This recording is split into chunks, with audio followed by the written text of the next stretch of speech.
Pokemon Sword and Shield came out. The first, and take this with a grain of salt, the first Pokemon to launch on console of the main series, main franchise, main whatever the hell you want to call it. No, I'm not counting Pokemon Snap or Pokemon Coliseum, whatever.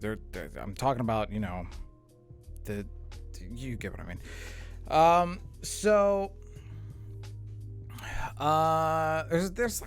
There's a bunch of stuff to talk about with this one.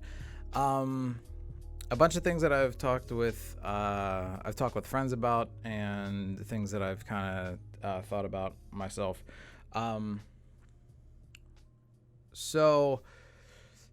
Overall, there was a conversation that I had that apparently the game being too easy is a concern or complaint, something like that. That apparently a few people have, a few of my friends at least. And here's the thing that I wanted to bring up. There's a lot of quality of life upgrades. There's a lot of convenience stuff. Like you don't need surf anymore, you don't need fly anymore, you don't need rock smash or strength or anything like that. You basically have these services for you. And in fact, I don't ever think you see a strength boulder or a rock smash rock ever. The surf is really, really easy, and I think you only need it basically once in the game, and it's not even surf. It's just an item that you use. Fly, you have a taxi service that flies you everywhere, but you have to obviously it's like back in the old days where you had to have been there first, and then you can fly back to wherever. So the whole thing about the game being easy, let's just beyond convenient stuff. I don't know if the game was easy simply because they made it that way, or if it's based on... It seems like Pokemon Sword and Shield is the Pokemon game where everybody just started to care again. And the reason why I say that is because if you go back into Pokemon White 1 and 2, White and Black 1 and 2, it didn't seem like people really cared that much. Like all the old games were like Sun and Moon, still nobody really seemed to like, oh yeah, this is cool, but maybe not. But for this one, it seems like a lot of people care about Sword and Shield, which is fine, which is wonderful. But I don't know if it's because they made the game easier, or if just because of the knowledge and experience that the people playing it have. I'll just give you a brief example. So whenever I started playing Pokemon, I did nothing with type advantages. Like, I did nothing. I just played the game as is and just, went through, used my Pokemon, whatever. If the type so happened to match up, fine. I never looked up a type spreadsheet at all, and even remotely tried to look up advantages and everything like that. I knew obviously water was strong against fire and like all those things, but the really nitty gritty ones to where fighting is the only thing effective against normal, that like, I didn't care. I didn't look it up. Nowadays, whenever I was going through the battles, because I don't have everything memorized in my head, I always had a type advantage spreadsheet up, and all of my battles were basically, not all of them, but the majority of them were basically me taking one Pokemon and wiping a whole entire person's Pokemon team with just one Pokemon. Especially if it was a gym. Because, hey, if you go up against a grass gym and you had the fire starter, all you have to do is you use that fire starter the whole entire way through the grass gym, and you're done. So it could be a thing to where people who are playing Sword and Shield are experienced and knowledgeable in how type advantages work, and not only that, but like they're conscious as they're playing it. It's not just one of those things where you're going to run through, like, for me, other Pokemon games were. They basically ran through them for the most part. So I'm interested to know what, like, if anybody knew if nobody has played a Pokemon game before and played Pokemon Sword and Shield, and that's their first Pokemon game, I want to know if they thought it was easy. If anybody who's watching this right now, it is your first Pokemon game, like your first for real Pokemon game, or your first in a while. Let me know if it was easy or not. Not the quality of life stuff, not the conveniences. I mean simple battles and how you had to go through things. I just want to know if it seemed easy to you or not, or if you think it's because of your knowledge. Like, that's a conversation that you could definitely have with somebody. One big thing that like everybody, a lot of people hated, was the fact that they smushed down the Pokedex instead of putting the all, like, what's it, like 1,900 and something.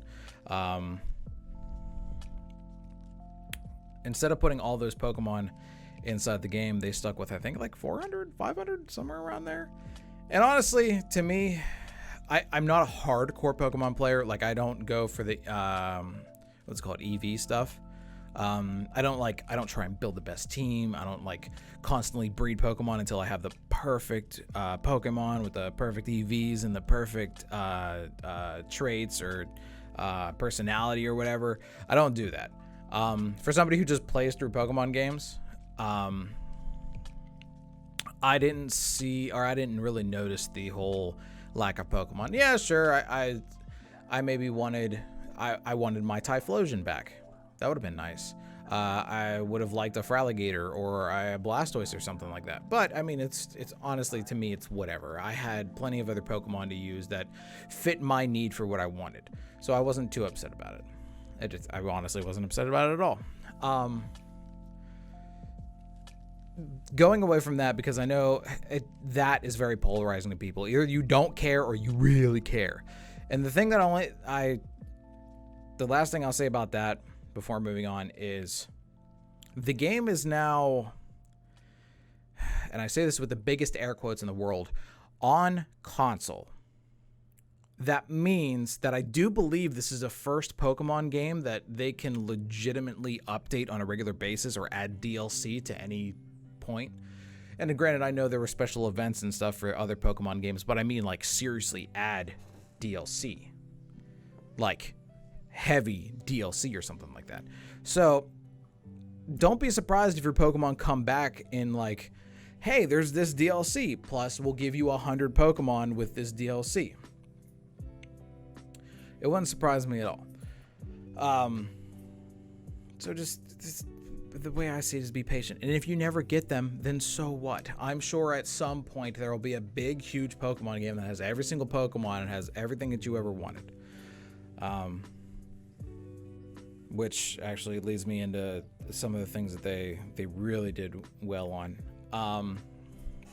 So I felt that the game in general was definitely a step forward. For everything from the story elements to the RPG feel to your characters are now full characters instead of just sprites. The minor camera control that you have in the wild area, whatever it's called. Sorry, it's been like 2 days since I played Pokemon. I'm filming this video and, like, you know, because I wanted to get this stuff out there before it becomes too late to put out a Pokemon video. But yeah, it's like, I wish the only thing that they have not improved on, and I understand why, is the battle system. Like, everything else is great. Like your environments, the conversations that you have. I kind of wish the conversations were more dialogue options. Like hardcore RPG stuff, dialogue options and everything. Maybe even if you wanted to put like a karma meter or something like that. Either Paragon or Renegade, that type of Mass Effect stuff, which would be really, really cool. But like, battle systems are how they've always been. They're turn-based battle systems, and that's how it's going to be. I don't like turn-based battle systems at all. I don't like them in Pokemon. I don't like them in Final Fantasy. I don't like them in anything that I play. I don't like them in Persona. I love all of those games. I just don't like turn-based battle systems. For me, it's just one of those things that every single time I play a Pokemon game, I'm going to have to get over. If every Pokemon battle was similar, not exactly, similar to a Pokken tournament battle, to where you can kind of you can control your Pokemon and what they do to a certain extent, I'd love it. But I know if I ever do get that, it's a long ways off. But everything else is really, really good. Like I said, the story is really good, especially the story surrounding the legendaries. The story surrounding the legendaries is like, oh, it's the best one in a while, and I appreciate the hell out of it. And it even like goes to the extent to where the legendary story, like for the 3 legendary Pokemon in Sword and Shield, just, I would go as far as to say it comes out of nowhere. Like, they touch on it bits and pieces, like, on your journey, but, like, it comes out of nowhere, and it comes out of nowhere in a big way, and you're like, oh, shit. So, it's actually really, really nice. It's, like I said, it's probably the best one since, I would argue, like, Diamond and Pearl, because I thought Diamond and Pearl was pretty good. I think my favorite for the legendary story is, Ruby and Sapphire, though. Regardless, it's really, really, really good. And even the normal story, the normal champion story, not the legendary story, just the champion story of you working your way up, is really cool. Which, by the way, if there is one thing that they keep from this game, and it may sound stupid, and it may be like the smallest thing ever, but if there's one thing they keep from this Pokemon game moving forward, it's how amazing the gym battles felt. Like, you go to face these gym leaders, and you're in a stadium. You're in basically a soccer or European football field, and it's just you battling out with your Pokemon. There's fans all around you, and you can hear them chanting and stuff. And whenever like the action gets like really hyped and really pumped and everything, like they start chanting and stuff, and it sounds like you're at a European football game, and it's so cool, and it's awesome, and I love it. And granted, I know part of the reason is because the Galar region is based on the UK, and I get that. I fully understand that. But like, oh man, was it cool? Like, if you had that for every gym battle, that would be awesome. And I would go as far as to say it doesn't have to be for every gym battle, if at the very least the Elite Four and the champion. Because that's some high scale shit. That's you're at the best of the best, and you're going through. Another thing that I really liked about the champion story is, so this is going to go into a little bit of spoilers, but it's not like spoiler. It's just like information. So the way that the Galar region apparently does their Pokemon League, I guess you can kind of call it the gym challenge, is they get a whole bunch of challengers, they get a whole bunch of trainers, and you register for the gym challenge, and you have to beat all the gyms. And then once you beat all the gyms, you go to the final champion tournament, which is fucking awesome. And like, there's multiple people who can compete, and you meet multiple rivals on your way, and they're all like fighting with you, not with you, but like they're fighting through the gyms with you, and like you run into them like, oh yeah, I just got my badge. Did you get yours yet? Oh man, you got to go get it, whatever. And it's really cool. I love the fact that you had multiple friends, rivals, but they didn't seem forced like they did in what was it? Pokemon? Was it Pokemon White and Black? You had a group of friends starting out, and to me, the group of friends seemed forced. This group of friends that you have is like, it comes off natural. You have one best friend who's your main rival throughout the whole entire thing, and then you meet these other people who become your rivals, but like your relationship with them grows as the story goes on, and it's really nice. And it's like, the whole challenge in general is just awesome, because you get to the end, and it's a tournament, and you have to face the rest of the gym challengers.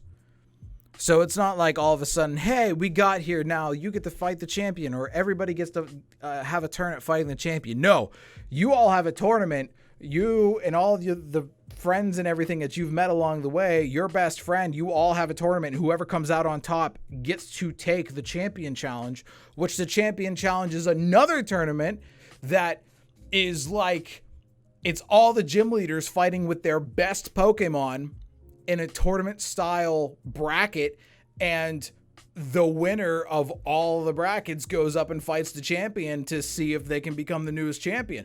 It's really cool. I love the way that they did that, and I wish they would do it in like the future Pokemon games. That would be so cool. I would love that. But yeah, damn, that's so cool. And then the nice thing is like I haven't even beat the legendary story. Actually continues after the champion story, to where usually, I don't know for anybody else, but for me personally, I've always felt that Pokemon games ended, I guess you can say, after you became champion. And like the rest of the stuff that happened was like, supplemental stuff or whatever. There's actually a whole nother part of the story after you become champion and everything. And it's actually, from what I hear, a good bit. I've started on it, but I haven't completed it yet. It's really, really, really cool. And I love the fact that they do that. And if there was ever a time to where becoming the champion, and this sounds really weird saying it out loud because of how much stuff they'd have to put in, but if becoming the champion was like the halfway point or the 70% point of the game, that would be so freaking cool, because you'd have this whole entire rest of the game that's like there's so much stuff chocked full in there that you would go and have to do after you became champion. Or if we ever get a Pokemon game to where they add multiple regions, you just become champion of every region and blah, blah, blah, blah, you know. But yeah, it's really, really, really cool. Another thing I thought was like, so we've had Team Rocket and Team Aqua, Team Magma, like all these teams in the past. It's like, oh, it's the bad team, like a bad evil organization that's trying to take over these legendary Pokemon or whatever. The team for this game is called Team Yell. And I never thought I would say this, but oh man, are they a sigh of relief.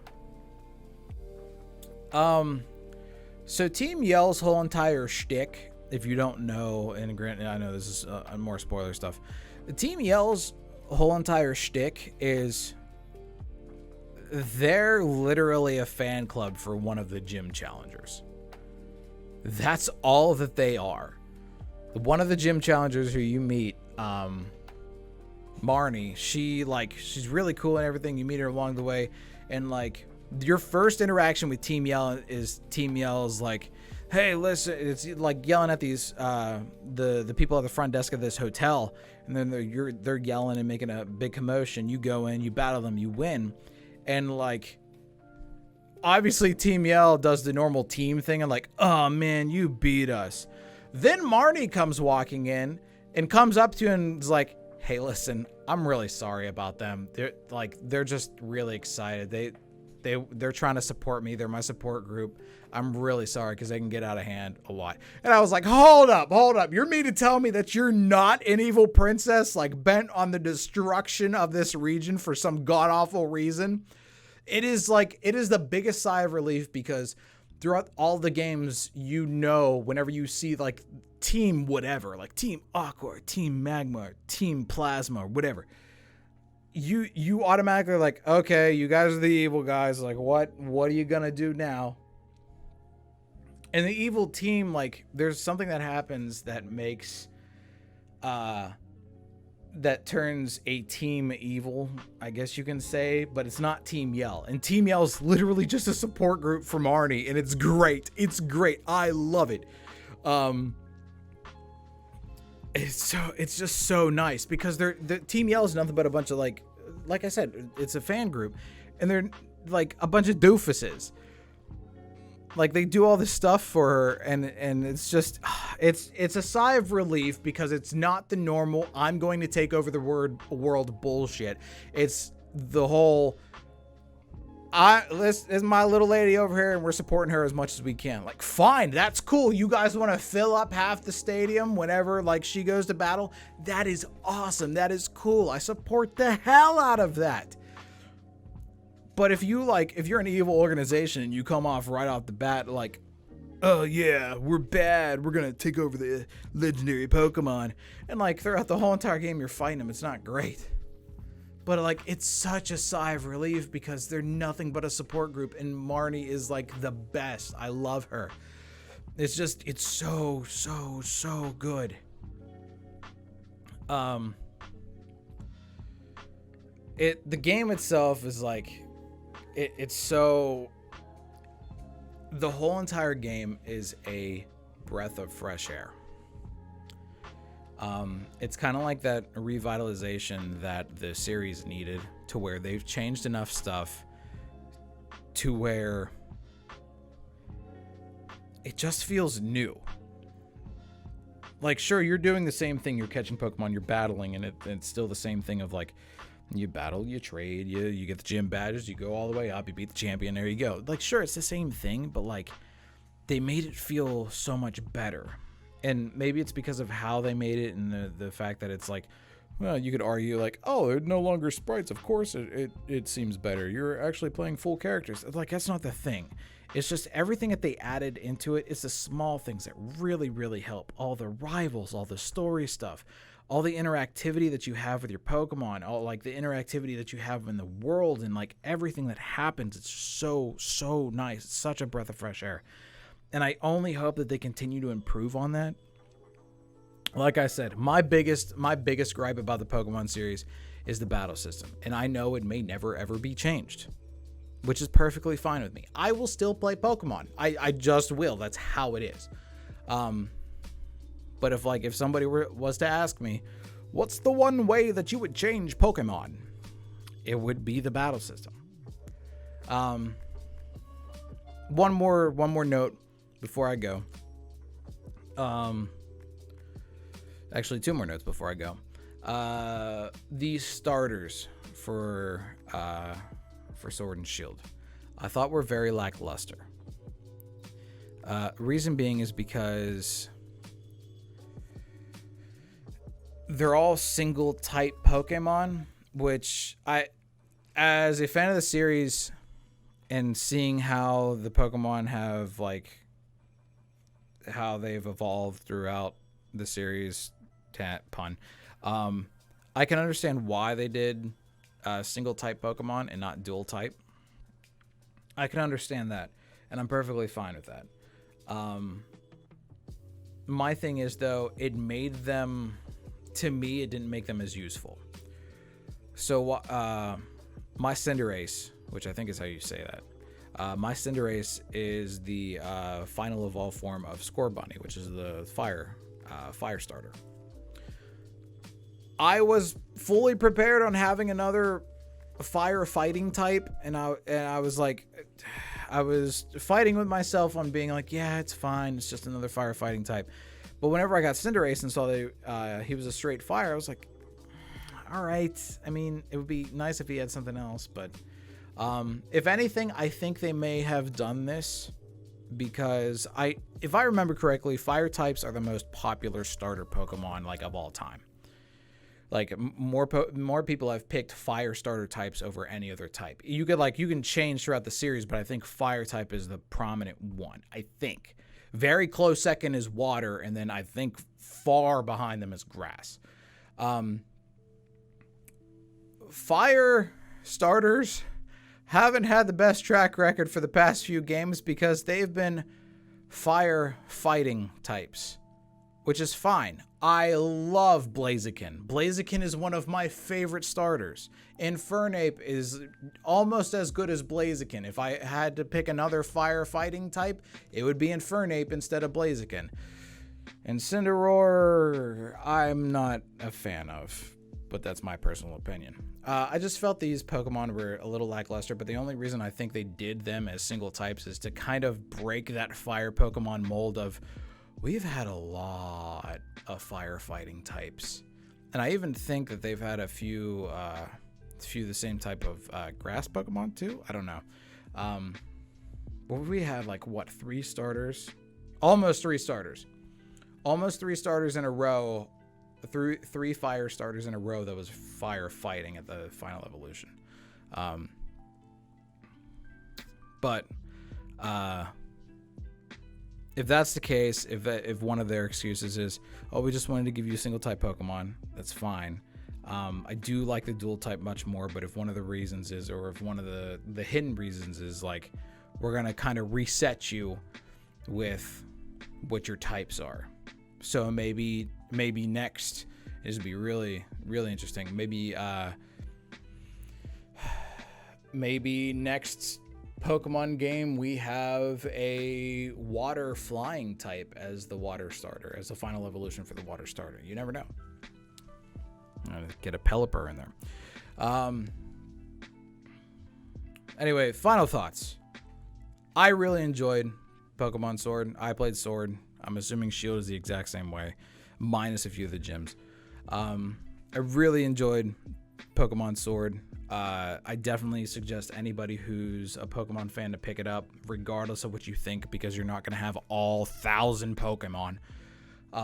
It's really, really good.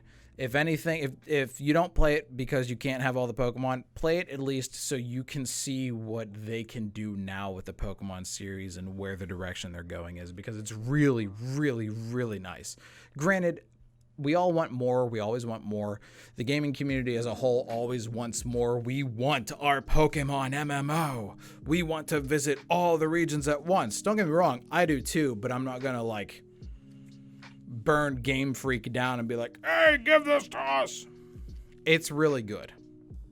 If you have the money and have been on the fence about getting it, I say get it, because honestly, it's if the first quarter or first half of the game doesn't get you, the last half is extremely, like the final act of the game,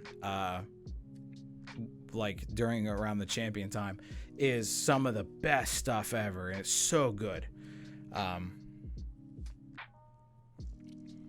But yeah, just if you're on the fence, pick it up, because it's so good.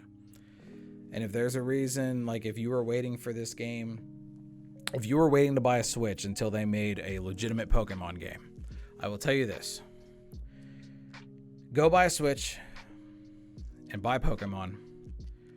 Because if this was the reason why you were waiting to buy a Switch, then there's plenty more reasons to own a Switch now. And if this is only one of the reasons, this is such a nice experience compared to past Pokemon games. Such a nice experience. Just get it for yourself. Play it for yourself. I enjoyed it. I loved it. And I want to thank you guys for watching, for listening, because this is more of a talk show than anything. I don't know what I'm doing with this yet. We're going to find out. I'll probably put some sort of video out.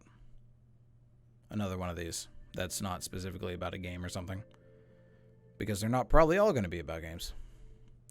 I'm getting on tangents. Thank you guys so much for watching and listening. I will see you all next time. Remember, keep your heads up and be kind to each other.